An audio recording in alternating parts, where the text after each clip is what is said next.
In Matrices 1 we had a look at matrix addition, subtraction and multiplication by a scalar. Here we're going to look at matrix multiplication.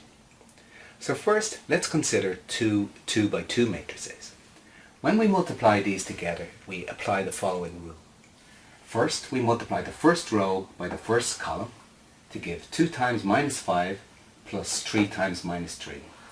And that gives the first element of the new matrix. We then multiply the first row by the second column to give 2 times 7 plus 3 times 4 to give the second element.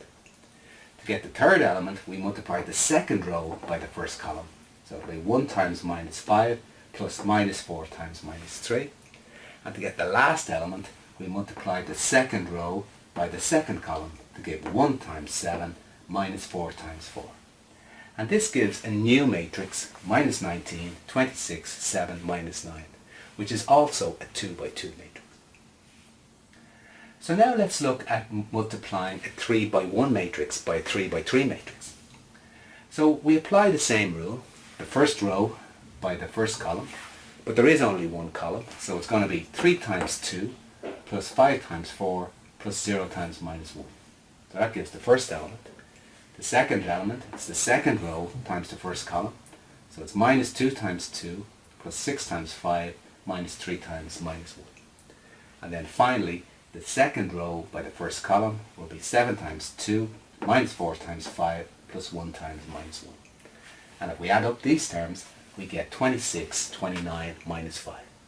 So multiplying a 3 by 1 matrix by a 3 by 3 matrix gives another 3 by 1 or another column matrix. So now let's look at multiplying two 3 by 3 matrices. Well, again we apply the same rules. So it'll be the first row times the first column. So in this case it'll be 3 times 2 plus 6 times 1 plus 2 times 3 for the first element. Then it'll be the first row by the second column. 3 times 2 plus 6 times 3 plus 2 times 2. And then the first row by the third column, which will be 3 times 0 plus 6 times 2 plus 2 times 0. And we repeat this for the second row times the first column, which will be 5 times 2 times minus 3 times 1 times 7 times 3.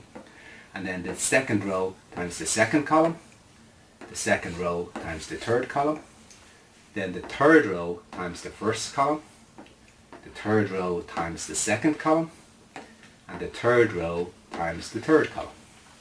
And when we add all these terms up, we get a new 3 by 3 matrix, which is given as follows. So again, multiplying a 3 by 3 matrix gives a new 3 by 3 matrix. So here's a question that you could try. So pause the video and have a go at this. Now as you can see, we're multiplying a 3 by 3 matrix by a 3 by 2 matrix.